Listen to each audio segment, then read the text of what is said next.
ស្វាគមន៍និងស្ដាប់ដំរុយឆ្នោតខ្មែរប្រចាំថ្ងៃដើម្បីជាកម្លាំងចិត្តសូមពុកម៉ែបងប្អូនចុច like និងសញ្ញាជាវម្នាក់មួយផងដើម្បីទទួលបានដំរុយថ្មីប្រចាំថ្ងៃដំរុយឆ្នោតខ្មែរនៅថ្ងៃនេះគឺថ្ងៃទី7 ខែធ្នូឆ្នាំ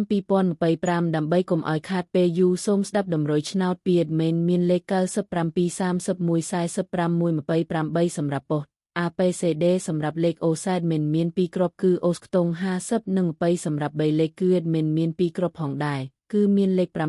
753គុណ159គុណបើសិនជាពុកម៉ែបងប្អូនស្រឡាញ់និងពេញចិត្តលេខទាំងនេះពុកម៉ែបងប្អូនអាចយកលេខទាំងនេះទៅផ្សងសំណាងបានជាចុងក្រោយសូមជូនពរពុកម៉ែបងប្អូនដែលយកលេខខាង admin ទៅផ្សងសំណាងហេងយើងទាំងអស់គ្នាជូនពរពុកម៉ែបងប្អូនជួបតែសំណាង